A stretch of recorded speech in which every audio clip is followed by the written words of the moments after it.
Hi everybody! Mrs. D and I miss you so much. Today she's asked me to read Charlotte's Web to you by E.B. White. We're going to read a couple chapters. The first chapter is called Before Breakfast. "Where's Papa going with that axe?" said Fern to her mother as they were setting the table for breakfast. "Out to the hog house," replied Mrs. Arable. "Some pigs were born last night." "I don't see why he needs an axe," continued Fern, who was only 8. "Well," said her mother, "one of the pigs is a runt. It's very small and weak, and it will never amount to anything, so your father has decided to do away with it." "Do away with it?" shrieked Fern. "You mean kill it, just because it's smaller than the others?" Mrs. Arable put a pitcher of cream on the table. "Don't yell, Fern," she said. "Your father is right. The pig would probably die anyway."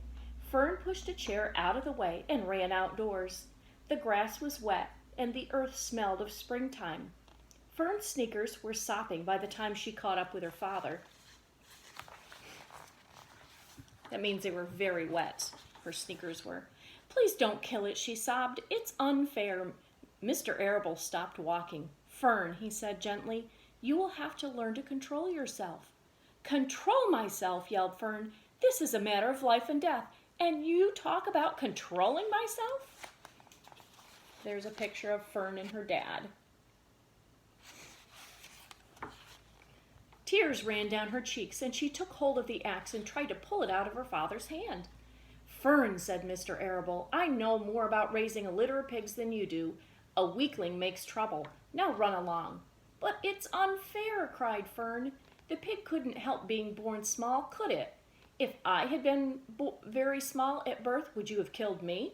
Mr. Arable smiled. "Certainly not," he said, looking down at his daughter with love. "But this is different. A little girl is one thing. A little runty pig is another." "I see no difference," replied Fern, still hanging on to the axe. "This is the most terrible case of injustice I ever heard of." An odd look came over John Arable's face. He seemed almost ready to cry himself.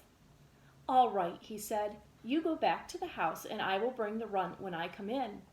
I'll let you start it on a bottle like a baby. Then you'll see what trouble a pig can be." When Mr. Arable returned to the house half an hour later, he carried a carton under his arm. Fern was upstairs changing her sneakers. The kitchen table was set for breakfast, and the room smelled of coffee, bacon, damp plaster, and wood smoke from the stove. "Put it on her chair," said Mrs. Arable. Mr. Arable set the carton down at Fern's place. Then he walked to the sink and washed his hands and dried them on a roller towel. Fern came slowly down the stairs. Her eyes were red from crying.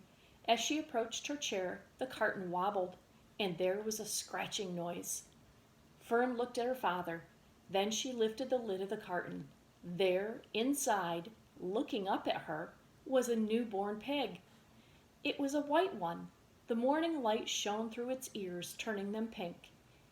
"He's yours," said Mr. Arable, "saved from an untimely death, and may the good Lord forgive me for this foolishness." Fern couldn't take her eyes off the tiny pig. "Oh," she whispered, "oh, look at him. He's absolutely perfect." She closed the carton carefully. First she kissed her father. Then she kissed her mother. Then she opened the lid again, lifted the pig out, and held it against her cheek. At this moment her brother Avery came into the room. Avery was 10. He was heavily armed, an air rifle in one hand, a wooden dagger in the other. "What's that?" he demanded. "What's Fern got?"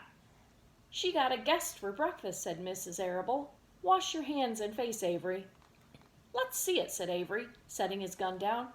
"You call that miserable thing a pig? That's a fine specimen of a pig. It's no bigger than a white rat." "Wash up and eat your breakfast, Avery," said his mother. "The school bus will be along in half an hour." "Can I have a pig too, Pop?" asked Avery. "No, I only distribute pigs to early risers," said Mr. Arable. "Fern was up at daylight trying to rid the world of injustice. As a result, she now has a pig. A small one, to be sure, but nevertheless a pig.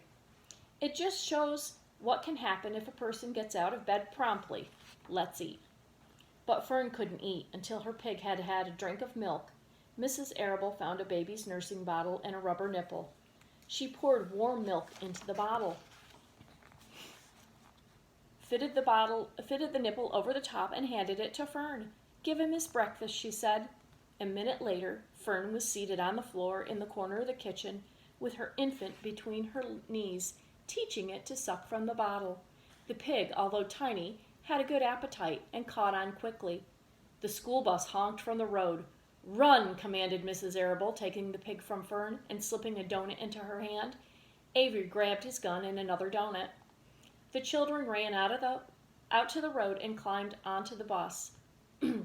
Fern took no notice of the others in the bus. She just sat and stared out of the window, thinking what a blissful world it was and how lucky she was to have entire charge of a pig.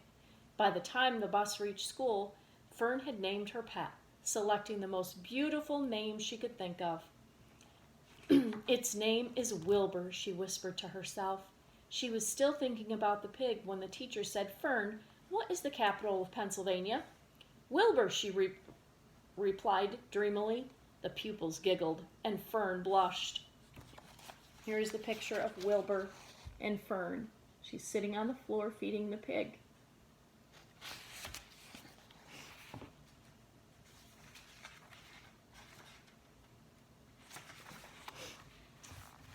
Chapter 2 is called Wilbur.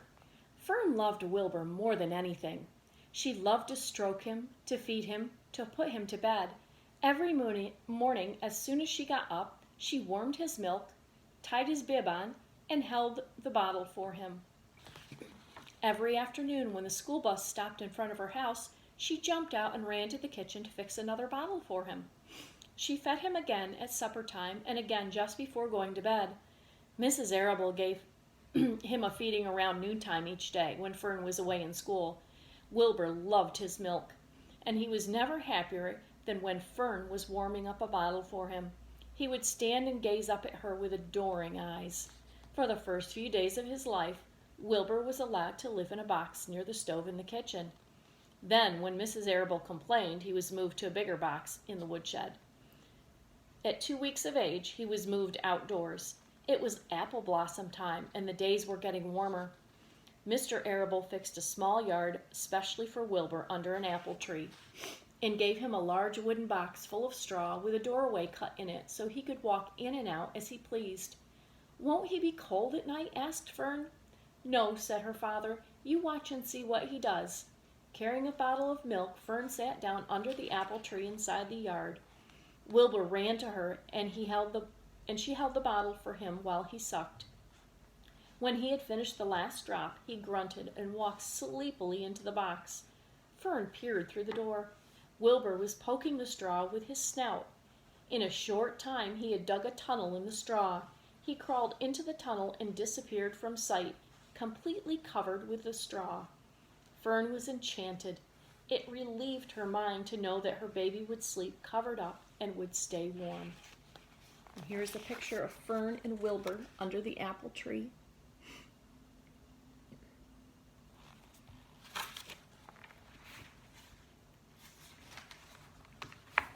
Every morning after breakfast, Wilbur walked out to the road with Fern and waited with her till the bus came. She would wave goodbye to him, and he would stand and watch the bus until it vanished around a turn.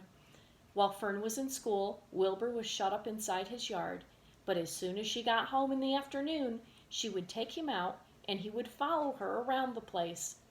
If she went into the house, Wilbur went too.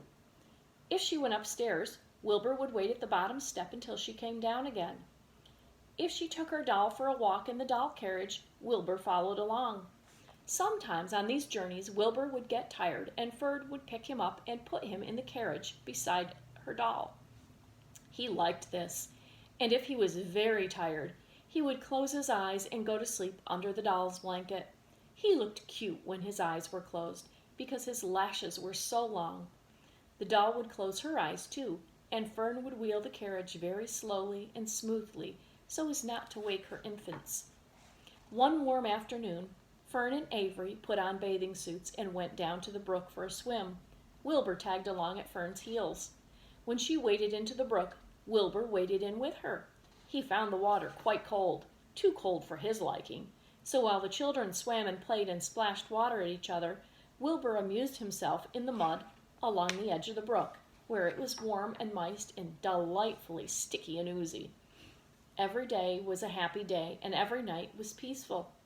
Wilbur was what farmers called a spring pig, which simply means that he was born in the springtime. Here's a picture of her wheeling the Wilbur and her baby doll.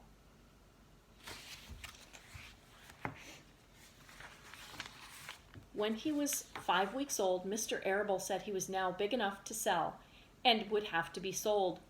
Fern broke down and wept, but her father was firm about it. Wilbur's appetite had increased. He was beginning to eat scraps of food in addition to milk. Mr. Arable was not willing to provide for him any longer. He had already sold Wilbur's 10 brothers and sisters. "He's got to go, Fern," he said. "You have had your fun raising a baby pig, but Wilbur is not a baby any longer, and he has got to be sold." "Call up the Zuckermans," suggested Mrs. Arable to Fern. "Your Uncle Homer sometimes raises a pig, and if Wilbur goes there to live, you can walk down the road and visit him as often as you like." "How much money should I ask for him?" Fern wanted to know.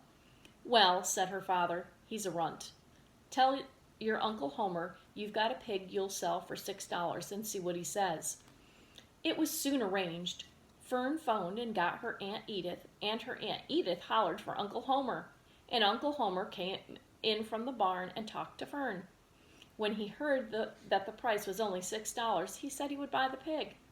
Next day, Wilbur was taken from his home under the apple tree and went to live in a manure pile in the cellar of Zuckerman's barn.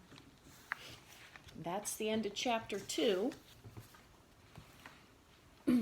Now your journal for this is, how does Fern take care of Wilbur? So remember, you're not going to write how does Fern take care of Wilbur. You're going to write Fern takes care of Wilbur, and then tell us how she takes care of Wilbur. First, next, last, as you can see. See you next time. Bye.